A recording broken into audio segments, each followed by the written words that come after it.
बीच में मैं हम बात नहीं करते हैं उनके साथ।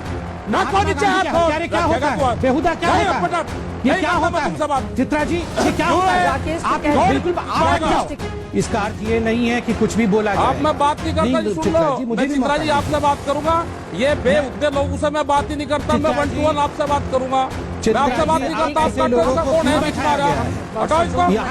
ये बेहुदे बोलेंगे, महात्मा गांधी के बोलेंगे, आप सुनेंगे बीच में। मैं हम बात नहीं करते हैं।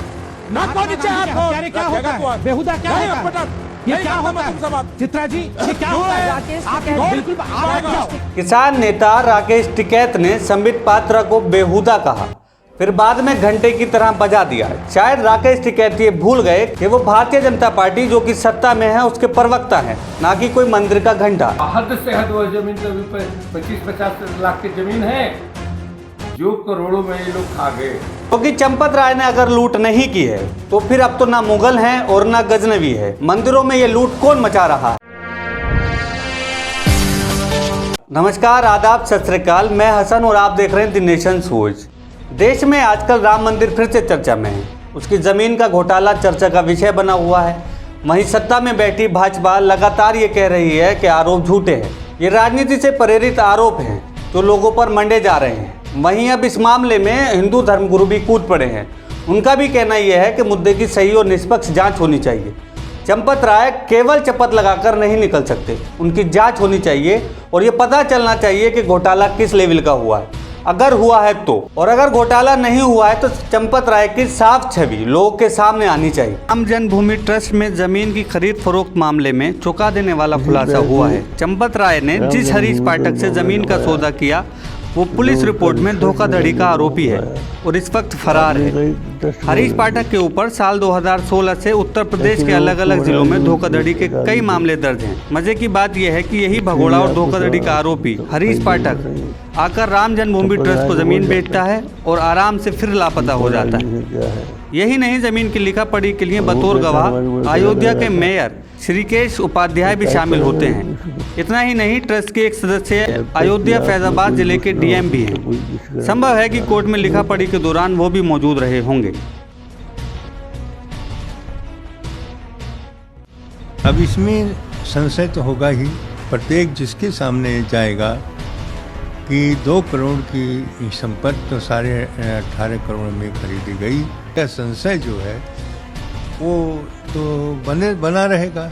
इसका तो समाधान यही है कि इसकी जांच हो, कैसे वो हुआ और किस प्रकार से हुआ। और जो संपत्ति है ये ट्रस्ट के पास आई है वो संपत्ति सब रामलला की है। रामलला के नाम से ही सारे पैसे आए हैं। मालिक स्वयं रामलला है। रामलला के पैसे को दुरुपयोग करना ये किसी कीमत पर उचित नहीं।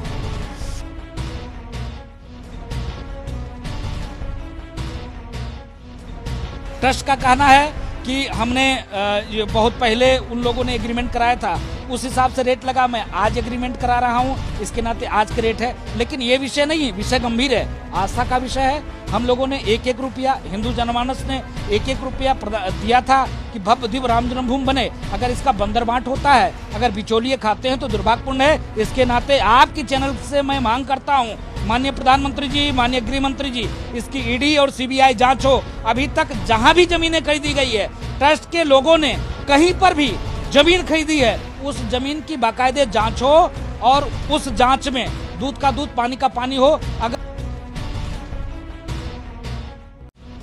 क्योंकि चंपत राय ने अगर लूट नहीं की है तो फिर अब तो ना मुगल हैं और ना गजनवी है। मंदिरों में ये लूट कौन मचा रहा है? वहीं दूसरी तरफ रिपोर्ट बता रही है कि पिछले 2 सालों में काले धन में बम्पर उछाल आया है, जबकि देश में कोरोना काल था और चारों तरफ तबाही मची हुई थी। तो ऐसे में काले धन में उछाल कैसे आया, जबकि जीडीपी भी घट रही है और महंगाई बढ़ रही है, लगातार पेट्रोल डीजल के दाम बढ़ाए जा रहे हैं। तो ऐसे में भ्रष्टाचार भी शायद बढ़ रहा होगा। इसीलिए स्विस बैंक में पिछले 13 सालों में रिकॉर्ड तोड़ पैसा जमा हुआ है। काले धन में बम्पर उछाल आया है।